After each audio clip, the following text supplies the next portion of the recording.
Hi, this is Christelle Martinette, and I'm here, thank you for joining me. I'm here with a reading for the full moon, the supermoon, the 27th of, or the 28th, depending on where you are, of October, today or tomorrow. Now, what I'm doing here, you can see I have a spread out. What happened was that a few days ago, I put out a spread with the question on my Facebook fan page for Christelle Martinette, and I launched the question, what does this full moon hold in store for us? And as always, people write. And one of the subscribers, one of my fans there, gave an interesting interpretation that I asked her if I could quote her. And she, said yes. And so I'll be reading what she wrote. And first I'll show you the cards. And then I'll be adding, where can I find her? Hold on.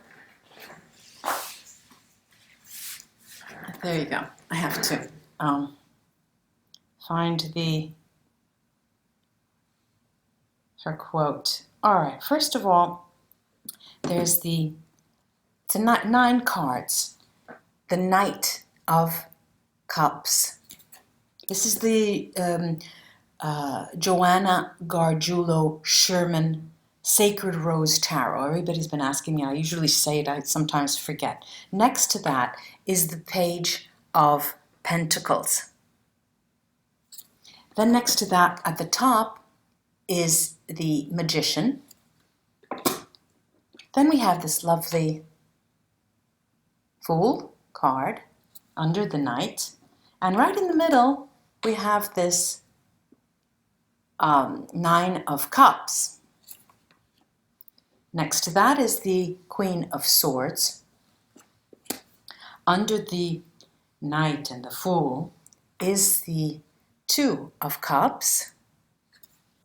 Then we have the Moon. Oh, look at that beautiful moon. Look how beautiful it is. And then we have the 3 of Pentacles.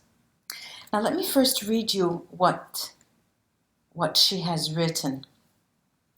She writes, I think the Taurus/Scorpio themes of love, sex, money, property will be abundantly evident with Cups and Pentacles dominating in this spread.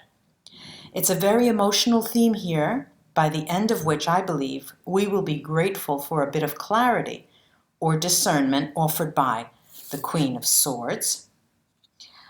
And I think it could be quite a marvelous, powerful time for manifesting our dreams, particularly if they are for any manner of relationship or partnership with the Knight, the 2, the 9 of Cups, the Magician,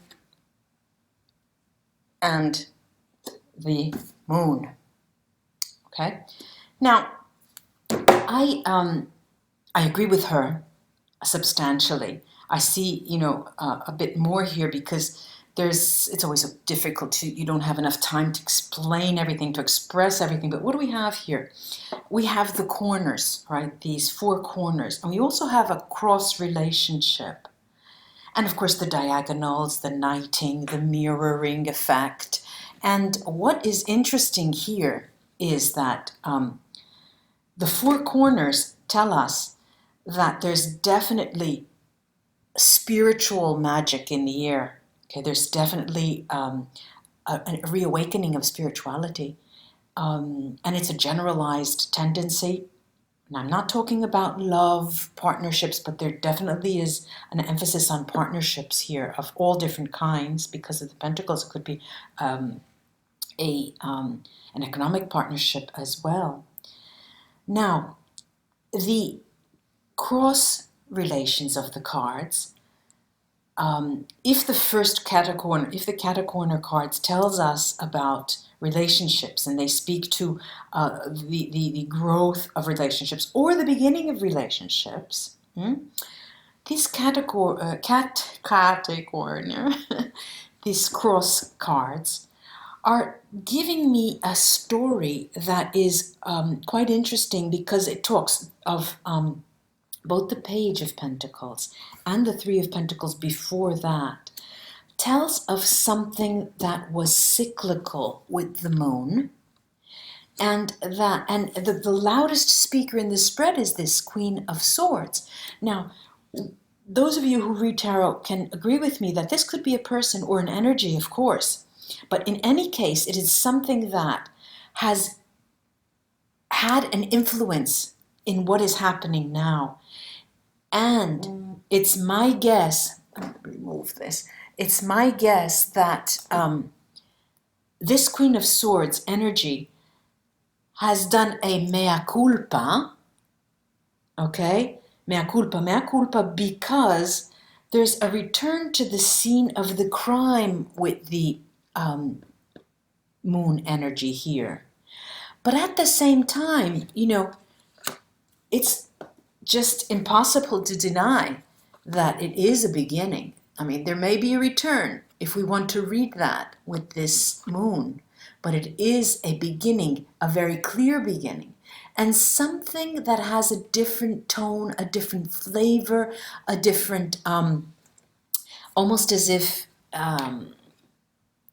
something came into the head of these people and all of a sudden they thought, well, waking up, that's the question. That's what we have to do. That's what, how could I have been so blinded till now, So now, this moon's energy, from what I see here, is about relationships, both economic relationships and love relationships, or relationships of a different nature, okay?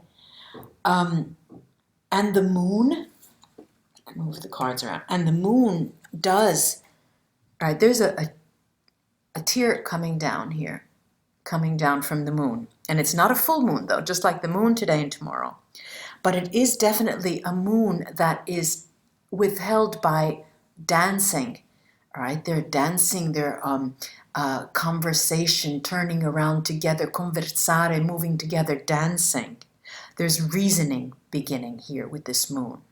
But it has already started in the past because it is a moon that has begun to grow. So it's not just now. This is telling me that it's from the past, and probably because when there were tears in the past. Now there's an energy here. You could see that animal there trying to pull down. All right, pull down. But the dancer is insistent on raising that leg and upholding that lunar energy and withholding that, what all that could come from the moon. But probably the most interesting thing of this spread is this lovely Nine of Cups in the middle of the spread. All right. All of the tarot readers in the world probably know the card. This is the wish card. This is the wish card. This is the wish card. Now, what does this card hold? There are three faces here. There's two faces, and they are androgynous. They're not male, female. Okay, they are androgynous. But then there is another here, which is of light color. And it's almost as if it could be the subconscious of the two. And these cups have the white rose, and the white rose speaks of purity. It's almost as if there's no deviousness here. Now, the devious nature, if we want to give it a devious nature, comes from the lune. Sorry about that interference with Italian of the moon, and the moon. Again, the tarot readers all over the world will know that the moon is a very interesting card. It's a very enigmatic card. It's a card that at the same time talks about relationships, but it also talks about our dark sides, the shadow side, and how we can dance in that shadow side. And it's almost an invitation to start picking up and dancing. I'm reminded of the shamanic realm, and here there's something very, very magical with this moon that has to do with relationships, almost as if it's out of our hands. You say things that you just are not typical or characteristic of you. You come up with ideas that you would have never come up with in the past. So it's quite interesting what occurs to us in this moon, with this moon's energy now. What I thought of doing was this. Since these were already laid out, I've brought a little satchel of runes, and these runes are the first runes that I've ever, well, let me go look at that one that just decided to jump out without me touching it. Okay, it's Isa. I don't know if you'll be able to see that. These are runes that I've made out of a maypole, the very long trunk of the tree that was all cut, and they're all different sizes, and it's a ritualistic initiation, and I liked it because of that. So what I'm thinking is to pull the runes that are so martello, like a hammer comes down and gives us their truth, and see what it adds to this lunar energy. Okay, now